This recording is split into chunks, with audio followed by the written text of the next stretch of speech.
terjadi di zaman Nabi Shallallahu Alaihi Wasallam pada peristiwa perang Uhud, pada peristiwa sehari-hari di rumah Rasulullah Shallallahu Alaihi Wasallam, juga pada kisah nabi-nabi yang lain. Ada doa yang bunyinya Bismillahirrahmanirrahim. Ini juga mudah-mudahan jadi bahan evaluasi. Ini akhir tahun Masehi. Jadi doanya berbunyi Bismillahirrahmanirrahim. Rabbana la tuhlikna bima fa'alas sufaha'u minna. Rabbana la tuhlikna bima fa'alas sufaha'u minna. Ya Allah, jangan Engkau hancurkan kami, Engkau berikan kami kekalahan, kehancuran, kebinasaan, kegagalan lantaran perbuatan dosa, maksiat, kecerobohan yang dilakukan oleh orang-orang bodoh di antara kami. Al-Quran banyak menggunakan kalimat as-sufaha. As-sufaha artinya orang-orang yang saya ambil terjemahan Departemen Agama, dia terjemahkan orang-orang bodoh, bukan bodoh tidak punya ilmu. Jadi sufaha itu udah dibilangin kagak ngerti. Udah, dan judul kajiannya saya kasih judul Ujian Hidup Bermasyarakat, Ujian Hidup Berjamaah.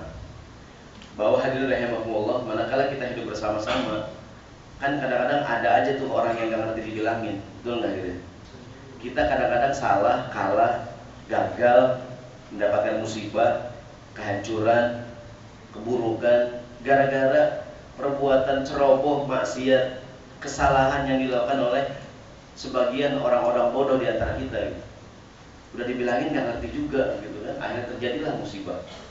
Maka kita berdoa, Rabbana la tuhlikna bima fa'alas sufaha'u minna. Sebelum kita baca, lihat ceritanya, sekedar untuk lebih kita ngantar ya. Kayak orang main bola, hadirin. Kan main bola kerja tim ya. Strikernya harus bagus, yang jadi back juga bertahan harus bagus, yang jadi kiper juga harus jadi kiper yang benar begitu. Ini kadang-kadang sering terjadi blunder-blunder nih. Penyerang udah main cakep banget dah, betul nggak diri? Backnya udah menjaga gawang juga, menjaga pertahanan tuh udah bagus. Kipernya main-main. Kiper kita nih, yang bukannya serius main bola, dia malah main HP aja begitu kan. Ini kiper nih. Kan kalau main bola ada istilah blunder ya. Nanti blunder bukan hanya dalam sepak bola, dalam dunia politik, bisnis, di organisasi, ormas, parpol, di beragam perusahaan gitu kan. Sering sekali terjadi kegagalan, bangkrut, rusak, rugi, kalah, gagal gara-gara sebagian orang ada yang dalam bahasa Al-Quran disebut dengan istilah sufaha. Belum lama ada musibah, kita turut berduka cita kecelakaan di Bintaro ya. Walaupun sampai hari ini masih terus dicari penyebabnya apaan gitu. Emang mungkin penyeberangan tuh rame banget gitu kan, atau mungkin nggak denger sirine kereta melewat, atau mungkin beragam alasan ya. Namun di lain tempat sering banget kita baca di koran, di televisi disampaikan, udah tahu kereta melewat, pengendara yang berusaha menyeberang walaupun udah ditutup pintu lintasan, ada nggak gitu? Ada nggak tuh? Ini gua banget ini tuh. Gitu ya. Ini udah turun ting tong gitu kan. Ada nggak yang motor begini? Kayaknya gua banget gitu kan. Sangat bingung gitu kan. Begitu dia bikin motor nggak ada, dia lewat. Kita kan kadang lihat ya, yang Allah nih orang gitu ya. Kita doa dah, Rabbana la tuhlikna bima fa'alas sufaha'u minna. Sebab kalau dia tabrakan, yang musibah siapa hadirin? Semuanya nih. Ya kan, mungkin bukan cuma dia kan, meninggal motornya mental gitu kan. Artinya selalu saja di gerbong kita nih, di rombongan, di perusahaan, di organisasi, di masyarakat ya, ada saja orang-orang yang sufaha gitu kan, yang dibilangin nggak ngerti gitu. Kalau dari surat Al-Baqarah, ala innahum humus sufaha'u walakin la ya'lamun, walakin la yash'urun. Mereka adalah orang-orang bodoh tapi nggak tahu lagi, nggak nyadar gitu kan. Mereka nggak nyadar kalau, dan Allah menggunakan kalimat as-sufaha yang dalam terjemahan Departemen Agama diterjemahkan, mohon maaf, dengan istilah orang-orang bodoh. Udah dibilangin nggak ngerti, dia selalu bikin blunder gitu, bikin kesalahan. Dan sekarang nih bukan hanya dalam dunia, tadi sering kita dengar istilah blunder kalau orang main bola gitu kan. Ada nggak back bikin blunder tuh? Dia passingnya bukan ke gawang musuh, ke gawang sendiri begitu kan. Jangan-jangan dibayar tuh back-nya. Jangan tuh kadang-kadang ada aja orang yang bikin kesalahan kan. Padahal hadirin rahimakumullah, pemain yang lain udah sungguh-sungguh banget main. Jadi mudah-mudahan ini doa juga jadi doa di akhir tahun kita ya, karena kadang-kadang banyak peristiwa. Sekarang banyak sekali, dulu belum lama juga kita dengar ada hakim yang ditangkap, belum lama kemarin kan. Ada jaksa yang ditangkap, ada hakim yang ditangkap, sehingga kepercayaan masyarakat terhadap lembaga hukum semakin hilang kan. Tapi saya yakin masih banyak hakim yang benar, banyak hadirin. Udah, kayaknya ragu-ragu jawab ini. Gitu ya. Saya yakin masih banyak hakim-hakim yang baik, jaksa-jaksa yang benar gitu kan, penyelenggara hukum yang baik. Cuman yang bikin blunder ada nggak nih? Ada ya, nggak tahu banyak, nggak tahu ada, saya nggak tahu ada. Ya kan, dia di kejaksaan, dan sebagainya nih. Sehingga setiap ada kejadian, ya Allah, jadi lagi gitu kan, ada hakim ditangkap, ada jaksa yang begini, ada mohon maaf penegak hukum yang begini kan, ada pejabat negara yang begini. Maka kita doa lah, Rabbana la tughliqna bima fa'ala as-sufaha'u minna. Ini doa bermula dari kisah Nabi Musa alaihissalam dalam surat Al-A'raf ayat 155. Ini ucapan Nabi Musa sebenarnya ketika Nabi Musa bertanya kepada Allah Subhanahu wa taala, bismillahirrahmanirrahim, atuhlikuna bima fa'ala as-sufaha'u minna? Ya Allah, apakah engkau akan hancurkan kami lantaran kesalahan, kecerobohan yang dilakukan oleh orang-orang bodoh di antara kami? Ceritanya hadirin rahimakumullah, kalau kita buka Al-Quran, mungkin yang ingin mengetahui detail ceritanya bisa dibuka surat Al-A'raf mulai ayat 150-an kalau nggak salah sampai 155. Jadi kisah singkatnya kan Nabi Musa alaihissalam berkata kepada kaumnya, bahwa Nabi Musa berkata kepada mereka bahwa kaumnya akan ditinggal pergi oleh Nabi Musa kan. Ada yang mengatakan 30 hari, ada yang mengatakan 40 hari. Nabi Musa pergi menghadap Tuhan ya kan, mendapatkan wahyu dan sebagainya itu. Nabi Musa pesankan kepada kaumnya, ini peristiwa setelah Allah selamatkan mereka dari kejaran Fir'aun nih, udah nyebrangin Laut Merah, mereka di Sinai. Kemudian Allah bilang pada kaumnya agar tetap beriman pada Allah Subhanahu wa taala, menyembah Allah saja. Bahkan Nabi Musa berpesan kepada Harun, kepada saudaranya, agar menjaga kaumnya nih. Karena kaumnya kan Bani Israel nih istilahnya bandel banget, jadi tentu nggak ditinggal dikit gitu kan, ntar dia miring lagi gitu kan. Maka Nabi Musa pesan sama kaumnya tetap menyembah Allah, dan Nabi Musa tinggalkan tuh Harun, agar Harun awasi nih kaumnya nih, jangan sampai berbuat kesalahan. Singkat cerita, Nabi Musa pergi. Sepeninggalnya Nabi Musa, ini Bani Israel bukannya tetap menyembah Allah, mereka malahan membuat patung anak sapi dari emas, gitu kan ceritanya. Detailnya bisa dibaca di Al-A'raf ayat-ayat sebelumnya. Mereka kumpulkan perhiasan atas usulan dari seorang yang bernama Samiri kan, dibuat patung anak sapi yang katanya bisa bunyi, padahal di tafsir jelaskan jadi ada angin yang masuk ke patung sapi itu, ntar begitu ditiup dia mengeluarkan suara gitu kan. Mereka menyembah patung anak sapi sepeninggal Nabi Musa alaihissalam. Singkat cerita, Nabi Musa kembali ke kaumnya. Nabi Musa mendapati kaumnya menyembah patung anak sapi, melakukan pelanggaran. Bahkan dalam Al-Quran juga Nabi Musa sempat kecewa dengan Nabi Harun.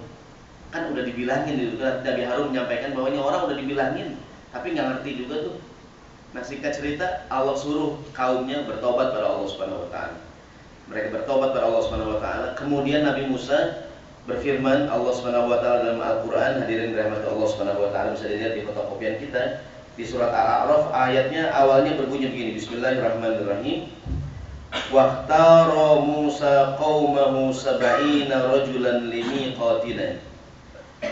Allah Subhanahu wa taala berfirman, waqtara Musa qaumahu. Nabi Musa memilih di antara kaumnya sab'ina rajulan limiqatina, memilih 70 orang dari kaumnya yang tidak menyembah patung anak sapi untuk munajat mohon ampun pada Allah Subhanahu wa taala. Nabi Musa khawatir kaumnya mendapatkan musibah, hukuman seperti kaum-kaum terdahulu nih. Kaumnya Nabi Lut, kaumnya Nabi Nuh kan, gara-gara kesalahan sebagian yang dihukum semuanya gitu. Maka Nabi Musa ngajak 70 orang ini untuk menghadap Allah munajat. Allah firmankan dalam Al-Quran, falamma akhadathumur rajfatu, manakala bumi bergoncang, qala, Nabi Musa berkata, Rabbi law syi'ta ahlaktahum min qablu. Ya Allah, kalau engkau mau, engkau bisa menghancurkan mereka sebelum ini, wa iyaya, dan juga menghancurkan aku. Nabi Musa bertanya, berdoa sebenarnya, atuhlikuna bima fa'alas sufaha'u minna.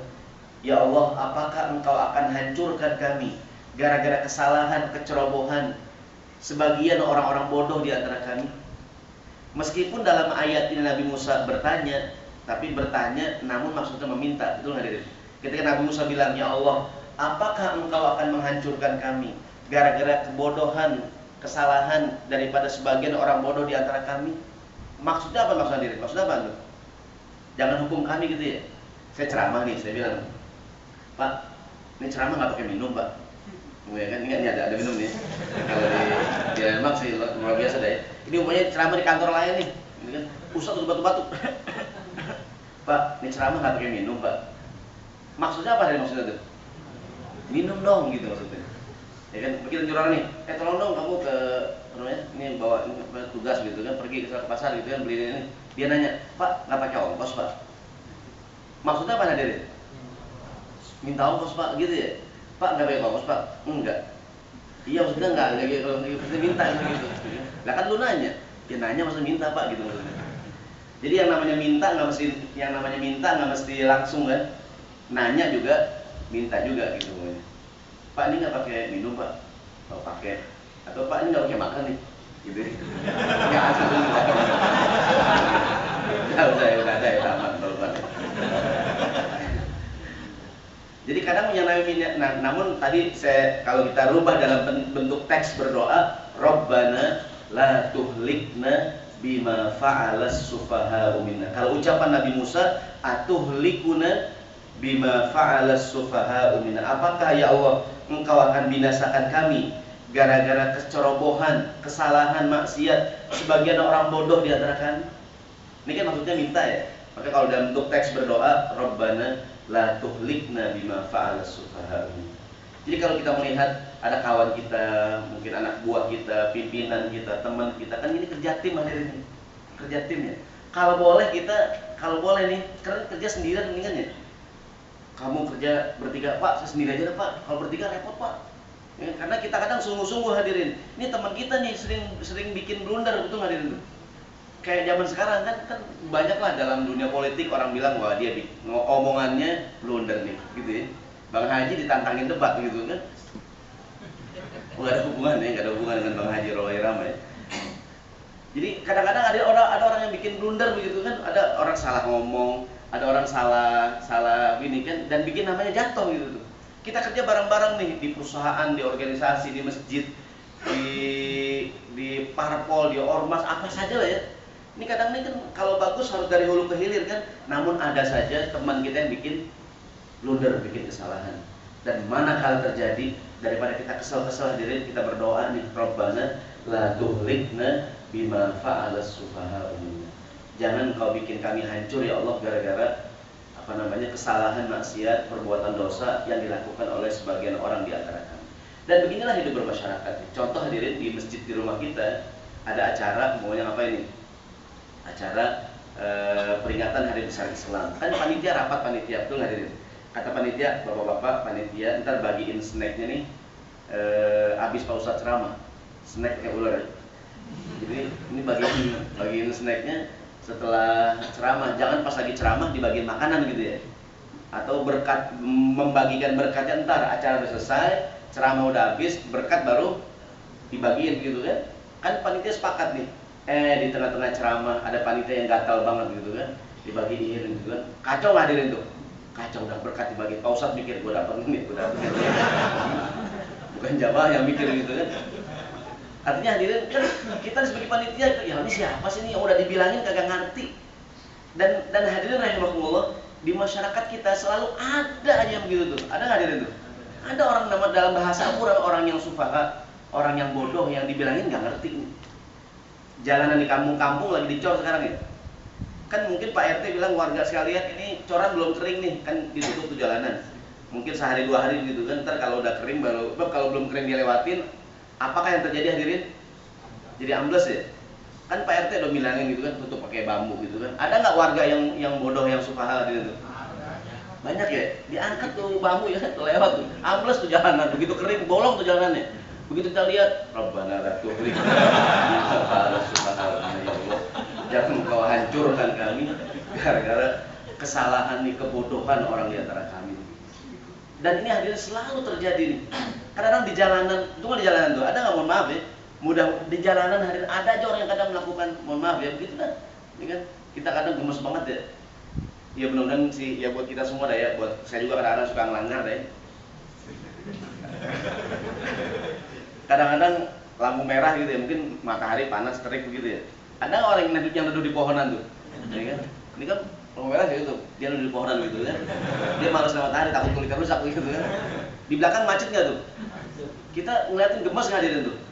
Doa sama-sama, Rabbana la tughliqna bima fa'ala sufaha, ya Allah. Jika dia berhenti depan tuh, ya kan? Udah gitu kayak orang nggak salah lagi. Kenapa sih? Jalan gitu kan. Ini namanya hadirin rahimakumullah. Beginilah hidup bermasyarakat gitu. Kalau boleh milih, kita mendingan kerja sendirian ya. Kalau boleh milih, kita mendingan hidup sendirian ya. Tapi hidup nggak bisa begitu. Saya yakin di perusahaan kan kita satu tim nih. Semoga tim kita solid, amin. Namun kadang-kadang ada nggak, ya mohon maaf ya, blunder yang dilakukan oleh teman satu tim kita nih. Jadi gagal kita. Ya kan? Kita udah sungguh-sungguh banget gitu kan, acara jalan-jalan yang di kampung sulit aja begini nih. Ada majelis taklim atau masjid di rumah kita, pengen bikin acara jalan-jalan, tuh aja. Karena mungkin pengen keluar kota, kata panitia, bapak-bapak ini kumpul jam 6 pagi ya. Sebab kalau kalau jam 7 kita macet kan ya, Jakarta kalau pintu tol lagi tutup nih kan, 4 pintu tol gitu kan. Jam 6 lah berangkat. Begitu hari haknya hadirin, semua peserta udah di bis. Tinggal satu orang belum datang. Gitu kan. Ditungguin kan nih? Tungguin ya. Ini orang jam 6 seperempat sampai setengah 7 gitu kan. Jam 7 kurang seperempat baru datang. Sambil kok terlambat ya? Ya Allah, nih orang gini banget ya. Udah terlambat ya nih? Bukan belum terlambat belum? Ini kan gitu, ya Allah kita doa dah Rabbana. Gimana ya Allah, mudah-mudahan jalan-jalan jadi, mudah-mudahan gitu. Begitu sampai di lokasi hadirin, kan katakanlah bapak-bapak, ibu-ibu, ntar kita kumpul jam berapa nih? Kita mau pulang nih ya, jam 3 dah ya. Karena kalau jam 4 macet nggak hadirin? Macet ya, jam 3 dah kita udah sholat jamaah takdim gitu kan, zuhur asar dimajuin, sehingga begitu asar jam 3 kita pulang ke Jakarta. Begitu jam 3, ini peserta jalan-jalan kumpul nggak di bis tuh? Kumpul ya, berapa orang yang hadirin? Satu orang, dia juga orang gitu juga nih. Orang yang tadi pagi juga nih, yang brengsek banget gitu ya. Kita tinggalin dia pengurus masjid lagi gitu. Begitu dia datang, gua tamat deh. Udah gelap dah. Ini kadang-kadang hadirin berantakan semuanya tuh. Dan orang-orang, mohon maaf ya kalau saya mulai tidak kasar bahasanya. Kalau bahasa Al-Quran as-sufaha, orang-orang bodoh tuh. Ini kan. Dan banyak sekali rencana semua kita udah jujur banget, kita udah amanah banget, kita udah luar biasa gitu kan. Namun ada saja orang yang curang, yang korupsi, yang tidak tahan godaan, yang bikin blunder, yang bikin kesalahan, sehingga begitu dia bikin kesalahan, yang hancur semuanya.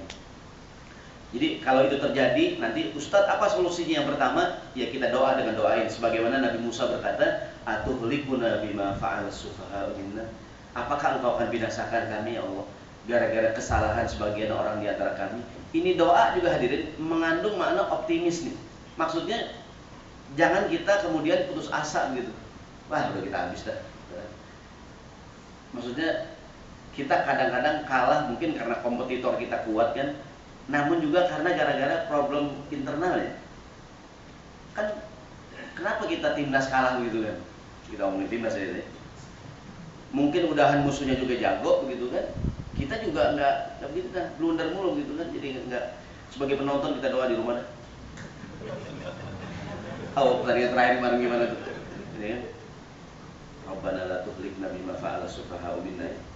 Hadirin rahimakumullah, ada cerita diriwayatkan oleh istri Nabi yang bernama Zainab binti Jahash. Ini hadis Bukhari Muslim. Satu hari Rasulullah SAW, kata Ummul Mukminin Ummul Hakam ya, Zainab binti Jahash, istri Nabi namanya Zainab binti Jahash. Ini Zainab sebelumnya pernah menikah dengan seorang laki-laki namanya Zaid bin Harithah. Zaid bin Harithah adalah anak angkatnya Nabi. Rasulullah tidak punya anak laki-laki yang hidup ya, semua anak laki-lakinya meninggal. Yang hidup perempuan semuanya. Maka beliau ambil Zaid bin Harithah sebagai anak angkat, dipanggilnya Zaid bin Muhammad. Zaid bin Muhammad. Turunlah larangan anak angkat nggak boleh dipanggil dengan bapak angkat ya. lalu dipanggil Zaid bin Harisah. Zaid menikah dengan Zainab binti Jahash. Kemudian singkat cerita dia bercerai. Kemudian Zainab binti Jahash menikah dengan Nabi SAW. Dijelaskan dalam tafsir mengapa Rasulullah menikah dengan Zainab binti Jahash. Di antara alasannya kan melaksanakan perintah Tuhan. Nabi disuruh oleh Allah menikah dengan Zainab. Ingin menjelaskan kepada masyarakat Arab bahwa mantan istri anak angkat boleh dinikahin. Kalau mantan istri anak kandung boleh nggak? Kita punya anak laki-laki nih, orang lain jangan kita deh, orang lain nih, atau bapak-bapak deh, bapak-bapak nih. Kan kalau kita saya juga ya, atau orang lain deh, dia punya anak laki gitu kan, anak lakinya punya istri, bercerai dengan istrinya, boleh nggak mertuanya nikah dengan mantan menantunya nih? Udah Neng, kalau nggak marah saya masih juga boleh Neng, nggak kalah Neng gitu kan. Boleh nggak hadirin? Nggak boleh. Jadi mertua namanya haramnya selamanya tuh, namanya haramnya selamanya. Tapi kalau seandainya dia bercerai dengan anak laki-lakinya nih, kemudian dia perempuan mantan istri anaknya nikah dengan anak laki yang lain, boleh nggak? Boleh. Dia menikah dengan abangnya, dia bercerai, nikah sama adiknya, boleh nggak? Boleh.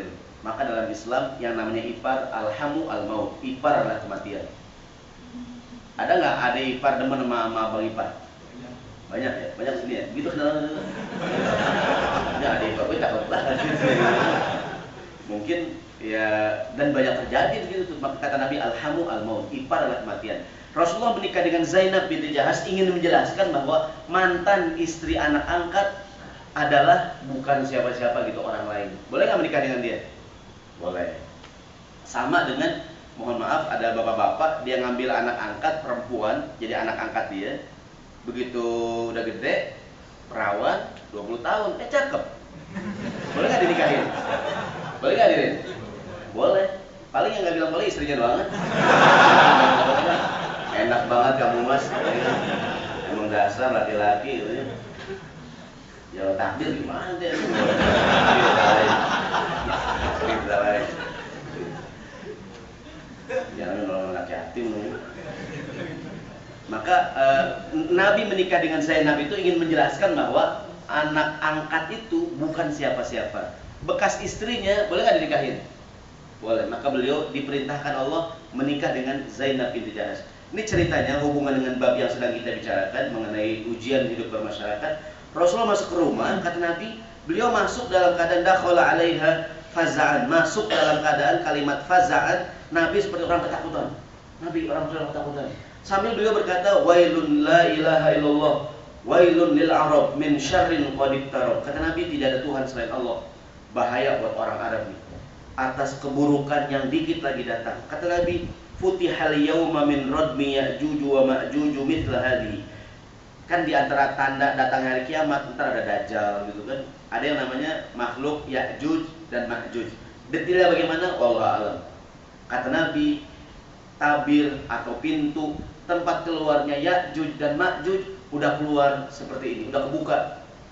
Nabi sambil menyatukan jari telunjuk dengan jari jempol begini. Ya'juj dan Ma'juj, tabirnya udah kebuka segini. Ini kan pembukaan satu, mungkin kalau gitu, pembuka berapa 100 gitu kan, ada pembukaan gitu kan, sehingga Nabi mengatakan bahwa waduh ini binasa orang Arab, kita binasa. Ya'juj dan Ma'juj udah kebuka tabirnya. Zainab kemudian dengan heran-heran berkata, ya Rasulullah, beliau berkata kepada Rasulullah SAW, kata Zainab, anuhliku wa finas salihun, wahai Nabi, anuhliku wa finas salihun, apakah kita akan binasa padahal masih banyak orang soleh di antara kita? Kan masih banyak orang yang baik Nabi. Kan masih ada orang yang baik. Anuhliku wa finas salihun. Qala, kata Nabi, na'am, ya kita akan binasa idza kathural khabath. Kalau yang buruk-buruk semakin banyak. Ya Rasulullah, kan masih banyak orang yang baik. Iya, kita binasa juga kalau keburukan semakin banyak. Hubungan dengan babnya, kewajiban kita mencegah orang daripada berbuat buruk. Kayak tadi ada orang yang mungkin pintu perlintasan kereta api gitu kan, ada kawan kita yang curang, Pak jangan curang Pak, lah curang, yang curang saya, ya kan, tangan saya, masalah buat lu, masalah Pak, kalau perusahaan bangkrut semuanya Pak dia berhenti nih, gitu ya. Kan kalau dia bikin kecurangan hadirin, perusahaan bangkrut, yang rugi siapa hadirin? Semuanya tuh, ya kan? Namanya nih, apa namanya? Kita hidup bermasyarakat ya, teman tetangga kita main korek api nih anaknya kan. Kejas gitu kan. Kan sekarang orang tua, saya nggak tahu teori dari mana tuh ya, anak jangan dilarang-larang katanya. Jangan bilang tidak, biar dia eksplorasi gitu. Biar tuh anak eksplorasi gitu. Anak yang korek kagak dilarang gitu kan. Pak, anaknya kebakaran, enggak biar saya. Boleh bilang tidak. Tadi dia mati tuh, bilang otaknya dia mati. Cuma kalau kebakaran Pak, biarin. Pernah hadirin ada tamu ke rumah kita, bawa anaknya nggak bisa diem, ibunya bapaknya diem aja tuh. Ya tuh anak harus ngomong hari sini gitu kan. Kenapa lagi? Kalau ini bapaknya diem aja ya. Pak, anaknya tolong bilangin Pak. Oh jangan Pak. Anak saya eksplorasi Pak. Di rumah kita ada lemari dibuang-buang. Kita takut rubuh ya. Ini bapak nih menganut prinsip anak jangan dilarang-larang katanya. Padahal dalam Al-Quran ngelarang anak boleh nggak Dirin? Boleh tuh. Luqman berkata lah, apa namanya? Ya bunayya la tusyrik billah. Kan Luqman Al-Hakim kan? Nah, kalau Luqman itu. Kan banyak tuh di surat Luqman kan banyak kalimat la tuh. La tusyrik billah wala tamshi fil ardi marahan gitu kan. Itu jangan. Enggak Pak Ustaz, kan ada, saya nggak tahu teori dari mana kan, mungkin juga maksudnya ya anak silakan eksplorasi, namun kalau udah salah ya dibilangin gitu. Enggak, biarin Pak Ustaz, biar dia tahu kalau api itu panas. Enggak Pak, sebelum kena kita bilang Pak, enggak Pak Ustaz, biarin. Kalau kebakaran gimana Pak? Biar Ustaz, biar dia tahu. Mereka itu bahaya gitu. Biar, ya kalau ini orang gimana kan ya? Kalau kebakaran Pak, bukan cuma rumah bapak doang Pak, semuanya nggak ada ini. Maka kalau ada, terus kita doa dulu, Robbana. Pak, ya Allah, orang bodoh ada aja gitu ya. Ini doa. Dia nanya, doa apaan Pak? Enggak ini. Doa ini rezeki. Karena hadirin, kadang-kadang hadirin, mohon maaf ya, ini bahasa Al-Quran nih. Orang yang sufaha ada nggak di mana-mana tuh? Di mana-mana ya, kan? Ini kelompok sufaha nih, orang yang bodoh gitu kan. Kan kita pengen sukses, kita pengen senang, kita pengen negara kita maju. Kita pengen negara kita maju kayak negara orang lain. Mungkin bapak-bapak mohon maaf yang pernah mungkin keluar negeri, melihat negeri orang yang maju, negara orang yang tertib, negara orang yang begini. Kita pengen hadirin, pengen ya. Cuman ada aja tuh orang-orang yang sufaha gitu kan, orang-orang yang nggak bisa dibilangin tuh. Ya sambil kita berdoa, mudah-mudahan Allah berikan, tidak memberikan musibah kepada kita nih. Jadi kata Rasulullah SAW kepada Zainab, "Na'am, idza kathurul khabath." Kalau seandainya keburukan semakin banyak, maka kita juga kena musibah. Kita akan binasa. Maka pelajaran yang kedua, selain kita berdoa, kita berusaha merubah kemungkaran, menegur.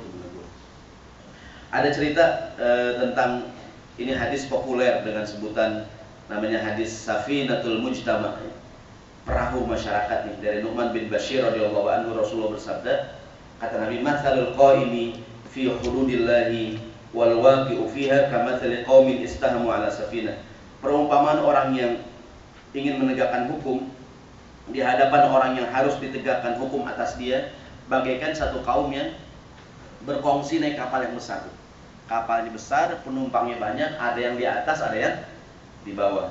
Kata Nabi, "Fakana alladziina fi asfaliha," adapun mereka yang tinggal di bawah, "idza staqaw minal ma'i," kalau ingin mengambil air, "marru 'ala man fawqahum," mereka harus melewati penumpang yang di atas. Jadi penumpang yang di bawah, mungkin zaman dulu kapalnya masih manual gitu kan, setiap mengambil air dia naik tangga, lewatin kamar atas gitu kan, dia repot turun naik, yang di bawah ngomong nih. Kata yang di bawah, "Lau kharaqna fi nasibina kharqan wa lam nu'dhi man fawqana."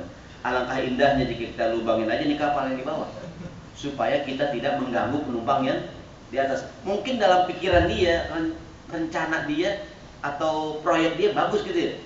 Mendingan di kapal kita apa ini? Lobangin aja di bawah ya, kita bolongin ya kan. Kan enak kita ngerepot-repot ngambil air, ya kan? Dan kadang-kadang hadirin di masyarakat kita, orang yang begitu ada nggak tuh? Ada tuh, dia nggak mikir gitu kan. Kalau nih orang kapal dibolongin, gitu. Orang yang bertindak kayak kita kadang-kadang mungkin bapak-bapak yang pernah suka perjalanan jauh naik kereta berjam-jam gitu kan, atau naik bis malam gitu kan ada waktu istirahat kadang-kadang ya.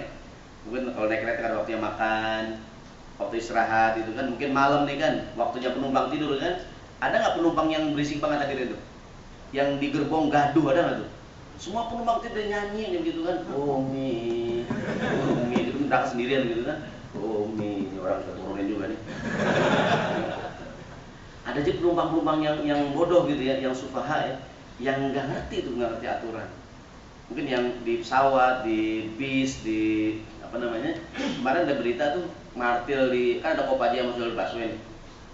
Itu ada banyak martil yang hilang tuh. Martil buat pecahin kaca kalau seandainya ada kecelakaan kan. Kayak waktu kereta di Bintaro mana kan banyak ibu-ibu yang berusaha mecahin kaca, cuman nggak menemukan apa namanya martilnya ya. Sehingga saya baca di koran apa gitu kan, banyak juga nih bis-bis, saya nggak tahu kalau busway. Jadi ada bis Kopaja yang masuk jalan busway kan ada martirnya harusnya tuh. Itu ada penumpang yang nyangkain souvenir tuh. Wah, souvenir gitu. Ada juga orang yang bodoh gitu kan, souvenir deh. Makanya di rumah betul paku. Doa ada kita, coba ada tuh. Enggak balas ya Allah, ini orang bodoh ada aja gitu ya. Dan ini terjadi hadirin tuh kadang-kadang. Betul nggak tuh? Ada salah satu masjid jadi di masjidnya bagus gitu kan, karena WC-nya supaya nggak bau gitu kan, dikasih kamper yang gede-gede tuh, kamper ya yang gede-gede tuh supaya nggak bau kan. Kok nggak lagi Pak? Pada hilang Pak Ustad? Pada hilang katanya. Saya nggak tahu, orang ngambilin juga katanya. Buat souvenir kali, aneh banget ya. Itu kadang-kadang hadirin, ada aja kadang-kadang ya. Kadang orang kita rombongan nih makan di restoran gitu kan. Ada teman kita nih, dia cangkir sendoknya kan dimasukin tas. Ya Allah Pak, robbana la tughriqna. Dan kita malu rame-rame Pak gitu ya. Bukan Bapak doang yang malu Pak, kalau tahu kan. Begitu masuk detektor kan, tit apaan gitu kan, bawa senjata apa enggak, sendok waktu hadir gitu kan. Udah malu Pak rame-rame. Ini robbana la tughriqna bima fa'ala sufaha'u minna. Orang bodoh ada aja ya. Jadi kata Nabi, ada yang penumpang di atas, ada yang penumpang di bawah. Yang di bawah berkata, kalau kita bolongin asik kayaknya nih.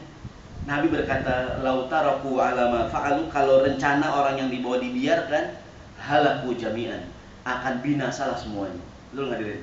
Namun kata Nabi, idza akhadhu ala aidihim najau wa najau jami'an, seandainya rencana orang yang di bawah dihalangi, dilarang, dicegah, selamatlah yang di bawah, selamatlah yang di atas, dan selamatlah semuanya. Inilah problem, mudah-mudahan problem di masyarakat kita ya. Orang sekarang dengan asal nggak enak, nggak berani atau apalah gitu, nggak berani mengingatkan atau menegur ya. Sehingga terjadilah banyak musibah nih. Ya mungkin yang paling update ya ditaruh ya, atau mungkin banyaklah di jalanan gitu kan. Kan perlu kerjasama ya. Sekarang Pemda DKI bikin apa namanya nih, banyak kursi-kursi di jalanan ya, di taman, kursi-kursi taman di jalan-jalan ibu kota kan. Mudah-mudahan nggak hilang, doa deh, mudah-mudahan nggak hilang gitu kan. Saya kalau lewat tuh, masih ada gitu ya. Masih ada ya, berarti mudah-mudahan nggak hilang. Tapi jangan jadi, wah Pak Ustadz inspirasi juga nih gitu kan. Ya nggak kepikiran jadi kepikiran ya. Bener juga Pak Ustadz ya. Itu kursi cakep juga pulang. Mudah-mudahan nggak hilang tuh kursi.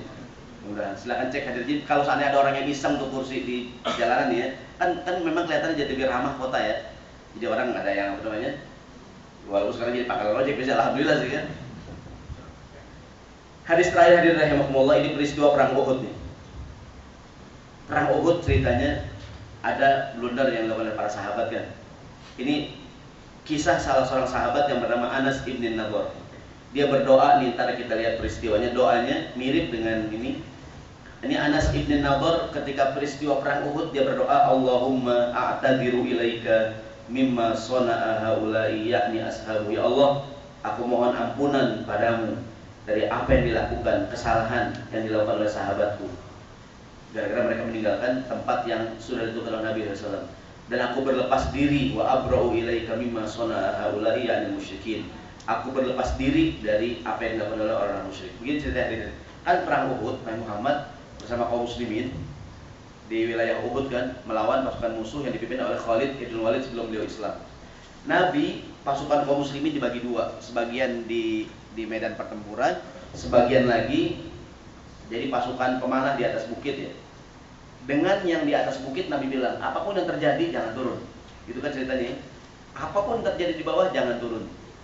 Singkat cerita, ketika terjadi pertempuran pasukan Nabi dengan pasukan Khalid sebelum masuk Islam ya, pasukan Khalid terpukul nih, kalah karena di bawah berhadapan dengan Nabi. Saat yang sama dia mendapatkan serangan dari atas bukit tuh, pasukan pemanah. Sehingga singkat cerita pasukan Khalid ibn Walid kalah. dan mereka memilih keluar dari medan pertempuran. Begitu Khalid keluar dari medan pertempuran, ya kan, pasukan pemanah di atas bukit menyangka perang sudah selesai. Padahal di awal perang Nabi bilang, apapun yang terjadi, pasukan pemanah jangan turun. Namun sebagian sahabat lupa pesan Nabi.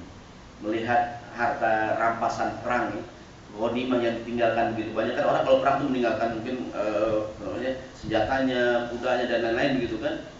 Mereka yang di atas bukit Uhud lupa pesan Nabi, agar kata Nabi, uthbutu makanakum, tetaplah di tempat kalian, jangan turun apapun yang terjadi. Sebagian sahabat mengingatkan tuh, di antara ada seorang sahabat namanya Abdullah bin Jubair, ya, jangan turun, pesan Nabi jangan turun. Namun mayoritas, sebagian besar sahabat waktu itu turun dari bukit pemanah. Kalau kita umroh atau haji di wilayah Uhud ada gambarnya kan, gambar panoramanya. Sehingga begitu pasukan itu turun, Khalid ngeliat tuh pasukan musuh tuh. Begitu melihat pasukan pemanah turun dan dia tahu yang bikin mereka kalah ada pasukan pemanah, ya. Khalid dia berputar mengelilingi bukit dan masuk lagi ke medan pertempuran dari belakang kan, dalam kondisi kaum muslimin sedang sibuk ngapain hadirin? Mengumpulkan rampasan perang. Sehingga datanglah pasukan Khalid, dia masuk ke medan pertempuran, kocar-kacirlah kaum muslimin, berantakan semuanya itu. Sampai ada isu yang beredar, Nabi Muhammad telah meninggal dunia. Sahabat semakin berantakan, semakin kocar-kacir. Nah, di tengah berkecamuknya kekacauan ini, saya pindah sedikit. Ada seorang sahabat namanya Anas ibn Nadhr. Dia ini adalah pamannya Anas bin Malik. Jadi ada sahabat namanya Anas bin Malik, punya paman namanya Anas ibn Nadhr. Tidak ada hubungan dengan Anas sedikit, ya. Ini Anas bin Malik cerita, pamanku Anas ibn Nadhr waktu perang Badar dia nggak hadir. Dia bilang, Anas ibn Nadhr, pamannya Anas, ya Rasulullah, seandainya aku waktu perang Badar nggak ikut, aku gaib. Seandainya Allah memberikan padaku rezeki kesempatan ikut dalam perang yang berikutnya, engkau akan lihat kesungguhan aku dalam berjuang. Singkat cerita, kata Anas bin Malik, waktu peristiwa perang Uhud setelah perang Badar, begitu melihat falama in kasyafal muslimun, kaum muslimin kocar-kacir tadi itu, Anas ibn Nadhr dia maju ke medan pertempuran sambil membaca doa ini. Dia tahu ada blunder, kesalahan yang dilakukan oleh sebagian sahabat ini. Dia berdoa, Allahumma a'tadiru ilaika mimma sona'a haulai. Ya Allah, aku mohon maaf kepada kamu, mohon ampunan atas kesalahan yang dilakukan oleh sebagian sahabatku. Wa a'tadiru ilaika wa abra'u ilaika, dan aku berlepas diri ya Allah, mimma sona'a haulai, aku berlepas diri daripada yang dilakukan oleh orang-orang musyrik manakala mereka memerangi Rasulullah SAW. Jadi ibarat musuhnya sangat kuat menyerang kita, problem internalnya hadirin, ada kesalahan yang dilakukan dalam barisan kita di kaum muslimin, sehingga muncullah kesalahan. Dan ini kadang-kadang terjadi pada kita. Maka mudah-mudahan doa ini hadirin rahimahullah jadi amalan kita, ya. Kalau 2 minggu kemarin saya omongin kesel-kesel, kita ucapkan a'udzubillahi minasyaitonirrajim, kan, dijauhkan dari gangguan setan, ya. Ini kalau dalam kondisi kita kadang, ya Allah, ada kawan kita yang blunder nih, yang dia bikin kesalahan, dia bikin kecerobohan, dia bikin perbuatan dosa, yang kalau musibah datang semuanya kena nih. Kita berdoa, Rabbana la tuhlikna bima fa'alas sufaha'u minna. Ya Allah, janganlah kau berikan pada kami kehancuran, kekalahan, kebinasaan gara-gara tindakan orang-orang bodoh di antara kami. Wallahu a'lam bishawab. Mudah-mudahan yang disampaikan berguna, dan semoga hadirin kita, mohon maaf ya, tidak termasuk orang-orang yang sufaha, ya. Artinya kalau udah ada peraturan, janganlah, gitu kan? Karena begitu peraturan dilanggar, yang kena musibah siapa hadirin? Semuanya nih, ibarat perusahaan, kalau yang satu curang yang rugi semuanya. Gara-gara orang buang sampah di kali, kan, walaupun Pemda udah bilang yang buang sampah denda 500.000, gitu kan, tetap aja orang buang sampah, gitu kan, tetap aja banjir, ya. Jadi mudah-mudahan dari